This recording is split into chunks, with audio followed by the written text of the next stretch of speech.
Segundo os dados da OMS, publicados em 2022 no último relatório mundial de saúde mental, cerca de 1 bilhão de pessoas em todo o mundo sofrem com algum tipo de transtorno mental, sendo a depressão um dos mais prevalentes.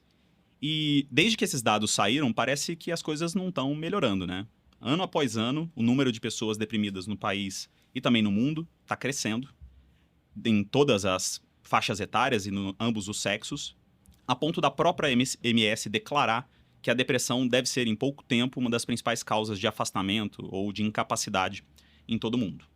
Da mesma forma, o número de pessoas que tiram a própria vida, que talvez seja aí o desfecho mais crítico da depressão, tem aumentado de forma alarmante, principalmente quando a gente fala de crianças e adolescentes, tendo alguns estudos, como um foi publicado no Lancet Americas, demonstrando um crescimento na taxa de suicídio em jovens de quase 6% ao ano no Brasil entre 2011 e 2022.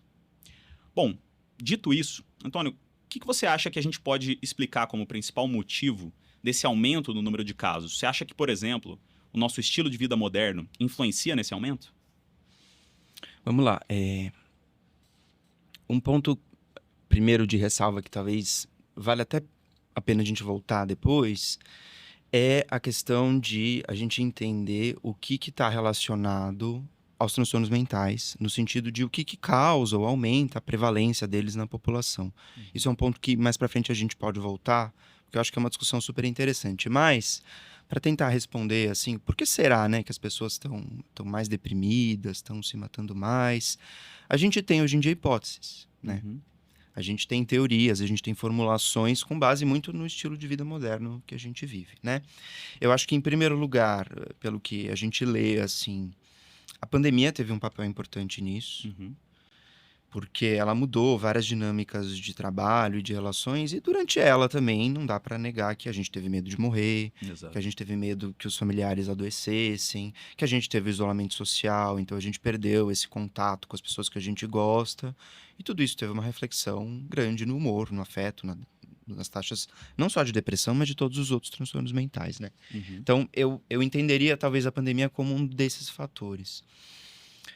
Outra coisa, eu acho que tem a ver com algo que a gente vê até nas outras áreas da medicina, por exemplo, o aumento das taxas de obesidade, o estilo de vida moderno, né? Então, o quanto a gente faz atividade física hoje, o quanto a gente está em cidades extremamente urbanizadas e estressantes e poluídas e barulhentas, e o trabalho como um fator de estresse também, esse é um fator. Eu acho também que até essas questões mais metabólicas e biológicas, atividade física é uma coisa que a gente vem deixando de fazer, uso de substâncias é uma coisa que aumenta também.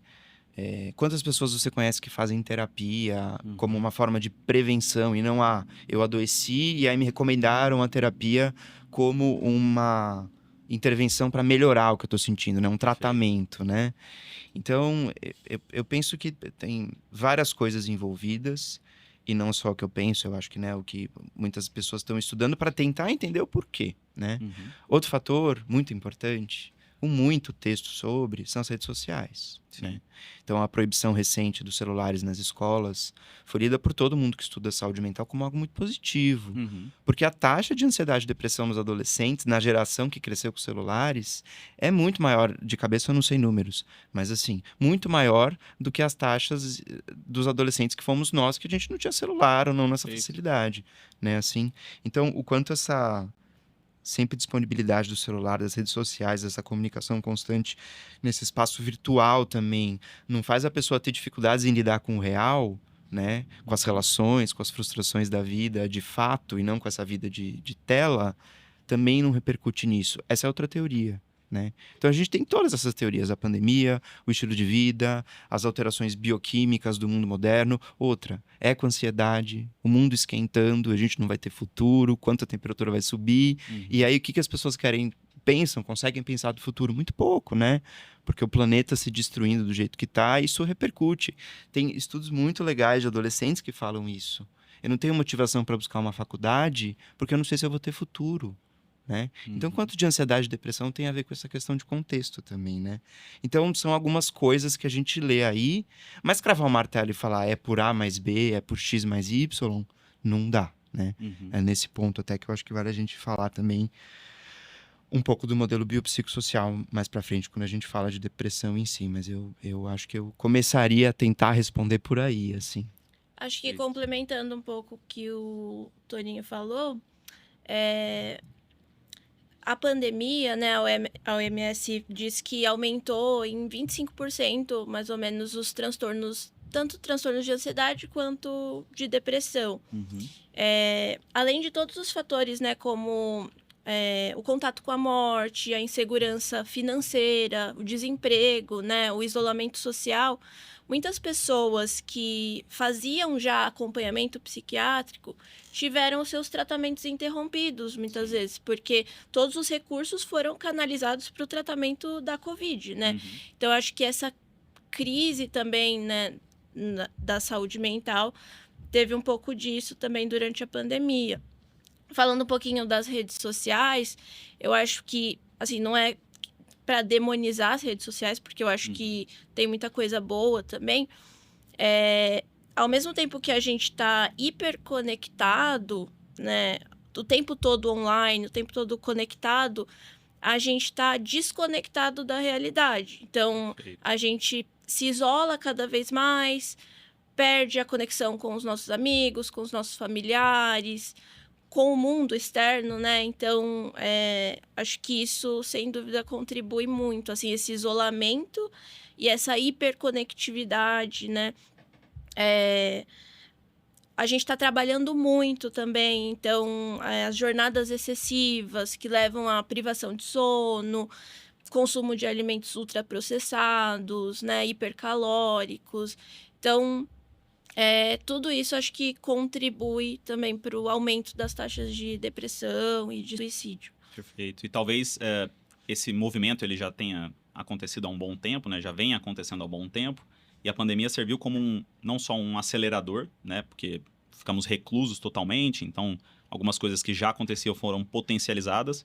Como você bem falou, Antônio, outras coisas também surgiram, como o medo de morte, né? O medo que as pessoas adoecessem, como é que o mundo vai ser daqui a pouco. Então é importante a gente lembrar que o aumento do número de diagnósticos não está só relacionado, por exemplo, com a melhora do diagnóstico, ou talvez com alterações dos critérios. Tanto que a taxa de suicídio está aí para mostrar isso, né? Se a complicação final da doença também está aumentando, não é porque a gente está só diagnosticando mais. Agora, outra coisa que também é interessante, e a gente já conversou algumas vezes aqui, é a pressão social hoje em dia que a gente tem para que uma pessoa receba um diagnóstico, né? A gente conversou sobre ansiedade há pouco tempo aqui, e assim como a ansiedade, a tristeza, ela na verdade é uma emoção, um sentimento, que é natural do ser humano. Se alguém da nossa família morre, se alguma coisa não sai como nós planejamos, nós sentimos tristeza, e sentir tristeza é algo normal. Mas aí vem a pergunta, né? Se tristeza é um sentimento normal, comum ao ser humano, quando eu preciso começar a me preocupar com essa tristeza, que talvez ela esteja virando uma doença? Essa é uma pergunta que expande um pouco, né, para dúvida. Será que eu tenho algum transtorno mental? Será que eu devo procurar ajuda, né? E eu, quando penso sobre isso, às vezes falo sobre, eu acho que o primeiro parâmetro é um parâmetro próprio, subjetivo. Uhum. Como você está com a sua vida? Você entende que tem coisas que você não está conseguindo cumprir, coisas que você não está conseguindo fazer, você está desconfortável com os rumos que a sua vida está levando, você sente que tem coisas aí que você queria estar desenvolvendo que você não consegue. Eu acho que esse é um primeiro parâmetro, é uma questão de bem-estar, de satisfação com a própria vida, né? Quando a gente vai estudar o que é um transtorno mental, tá lá escrito, né? Transtornos mentais são alterações do pensamento, dos afetos ou do comportamento, essas três palavras-chave, gerando sofrimento ou incapacidade. Perfeito. Então, é pensar... Eu não acho que essa seja a melhor definição, claro, mas é uma delas. É até difícil definir, mas é pensar nesse aspecto do sofrimento. Você está em sofrimento? Você acha que, na sua cabeça, seus pensamentos, suas emoções, coisas que você faz no dia a dia estão desalinhadas com aquilo que você queria para você? Essa é um primeiro jeito de olhar, né? Um segundo é ir pelo lado da disfuncionalidade. Você tá indo mal no trabalho, você rendia melhor e agora não tá rendendo mais? Você ia bem nas suas relações, queria estar com as pessoas, se dava bem com eles, saía, se divertia e agora não tem vontade, ou não quer mais, ou quando vai a coisa não é legal. Isso pensando globalmente, né, em transtorno mental. Agora, depressão, a gente vai falar disso, de uma falta de energia, de vontade, de satisfação, não sentir mais prazer nas coisas que sentia antes, ter dificuldade para se concentrar, ter dificuldade para dormir. É o que a gente chama dos critérios, né, de diagnósticos, assim. É claro que é difícil fazer uma leitura crítica quando a gente está falando de eu olhando para mim mesmo, né, Sim. assim. Mas eu diria que é, no geral, essa questão da sua relação com o mundo. Sua relação com o mundo mudou, você se sente preso, você se sente paralisado, você sente que você não aproveita a vida como se aproveitava antes, você sente que você não exerce o potencial que você chegou a ter em algum momento, o que você esperava ter. Eu acho que é mais ou menos por aí, assim. Perfeito. E quando a gente fala, por exemplo, desses critérios, Nathalie, existe... Como é feito o diagnóstico em si da depressão? Necessariamente, depressão é igual a tristeza? Eu preciso estar triste para ter depressão? Por quanto tempo, por exemplo, eu preciso ter essa tristeza para poder me enquadrar nesse diagnóstico? Então, como você falou, a tristeza, é importante a gente frisar aqui, né, que é uma emoção, é um sentimento válido, normal e necessário. A importância da tristeza, né? É importante, a gente não deve ignorar, a gente não deve não querer sentir tristeza nunca, porque a tristeza ela é um sentimento necessário, né? Todo mundo vai se sentir triste em algum momento da vida. A tristeza ela é importante, inclusive, para a gente conseguir experienciar a felicidade, porque existe esse contraste. Se não houvesse tristeza, como que a gente saberia o que é felicidade, né? Se fosse felicidade o tempo todo. Então, acho que é importante a gente normalizar a tristeza. Acho que a gente tem que se preocupar, né? Você falou quais são os critérios. Quando essa tristeza ela não passa, né? Um sentimento constante, duradouro, que começa a afetar várias esferas da sua vida. Então, o seu trabalho, os seus relacionamentos interpessoais. E a tristeza ela é um critério diagnóstico, né? O humor deprimido, mas ele não é obrigatório. Então, existe depressão sem tristeza. Então, a pessoa, os critérios principais, né, segundo o DSM, é humor deprimido e ou anedonia. Anedonia é a perda de prazer, perda de interesse em atividades que antes você gostava de fazer, né? Mas a pessoa pode não estar se sentindo triste, ela pode estar com uma sensação de apatia, de indiferença ao mundo, indiferença às coisas, ou até mesmo uma irritabilidade, um mau humor persistente, mais prolongado.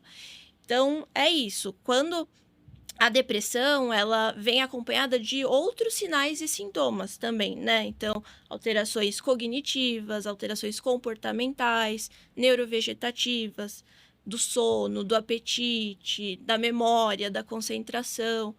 Então, a partir do momento que isso está se tornando uma constante e está afetando outras esferas da sua vida, acho que é hora de procurar ajuda, conversar com alguém. Perfeito. E é interessante a gente pensar, né, que mesmo que exista esse aumento substancial do número de casos, a depressão, assim como muitos dos outros transtornos mentais, ainda são estigmatizados pela população. E como você disse, né, Antônio, essa autocrítica, essa autoavaliação, ela muitas vezes é necessária para que eu possa procurar ajuda.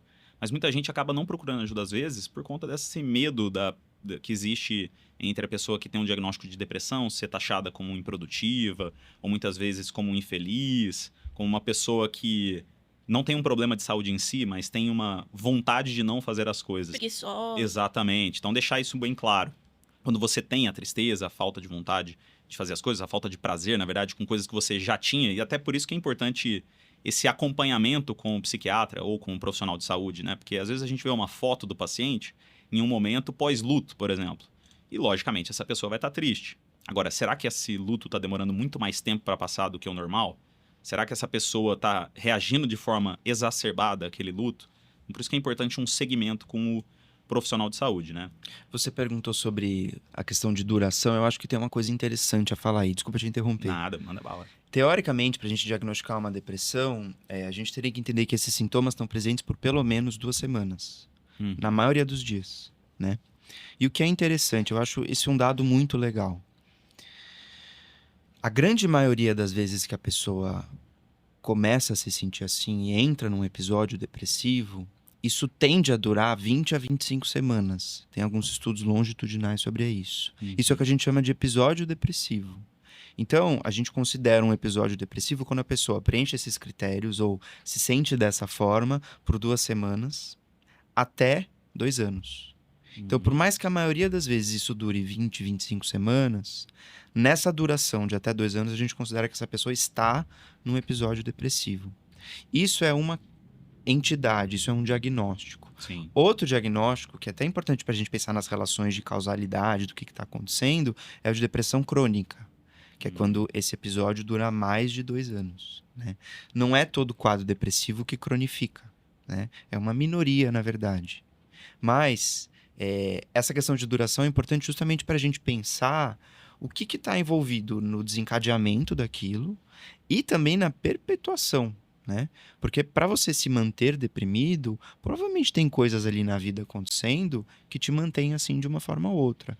Não é só acontecer um gatilho e eu deprimir e pronto. Né? Se a coisa se mantém, é que tem mais coisa envolvida e estruturando de alguma forma esse quadro depressivo como ele está ali acontecendo. Né? Perfeito. E você chegou a citar, por exemplo, a população mais específica de crianças e adolescentes, né? Na sua opinião, as redes sociais são o principal fator que tem causado o aumento no número de casos de depressão nessa população? Porque se você for pensar, pelo menos na época em que nós éramos crianças e frequentávamos a escola, o número de colegas que usavam algum tipo de medicamento, tinha algum diagnóstico ou frequentavam um terapeuta era muito menor do que hoje, né? Será que existe também, por exemplo, uma pressão dos pais para tentar achar algum diagnóstico em uma pessoa que tem talvez uma variação da normalidade? Cara, é muito difícil responder essa pergunta. Porque a gente conseguir explicar o porquê de aumentar a taxa de depressão é muito difícil. É muito difícil a gente isolar fatores, até porque a gente não tem um grupo controle, né? A gente não consegue comparar os adolescentes de hoje com a realidade que vivem hoje, com os adolescentes de hoje vivendo em outra realidade que não é a que a gente tem. Perfeito. Então, assim, as teorias falam que as redes sociais e o uso de celulares têm a ver com isso. Porque foi a grande mudança das últimas 2 décadas. Né? Agora, o quanto disso não tem a ver, por exemplo, com as questões ambientais? Pode ser. Quanto disso não tem a ver com outras questões de estilo de vida, né? Com questões socioeconômicas, com questões, enfim, de outras ordens? Não sei, não dá para dizer, né? Então, é algo difícil de responder. De fato, uma coisa que a gente percebe é que as pessoas buscam mais tratamento. Sim. Não tem mais tanto estigma quanto tinha 50 anos atrás, 40 anos atrás, 30 anos atrás, ter um transtorno mental. Então, as pessoas hoje, quando se sentem mal, não veem tantas barreiras para chegar num psiquiatra ou para procurar um psicólogo. Sim. E isso, querendo ou não, aumenta lá na ponta quantas pessoas recebem o diagnóstico. Isso existe, mas isso é bom. Melhor a gente diagnosticar as pessoas que têm do que a gente deixar de diagnosticar, né? Claro, considerando um bom diagnóstico, um diagnóstico com critério, um diagnóstico feito por alguém que conhece o que está falando, e não o sobrediagnóstico, que é um problema em saúde mental, né? Gente dando diagnóstico de algo quando esse algo não existe. Isso existe muito na psiquiatria. Quantidade de gente com TDAH que não tem, com autismo que não tem, com depressão que não tem, porque foi mal diagnosticado, né? Mas esse aumento pode estar relacionado com várias coisas, assim, né? Então, em parte, se acredita. Eu acho que as teorias mais consistentes dos psicólogos e psiquiatras que estudam isso apontam muito para essa questão das redes sociais e do celular. Mas difícil dizer, né? Assim, o que foi, o que está acontecendo. Explicar isso é algo muito difícil epidemiologicamente.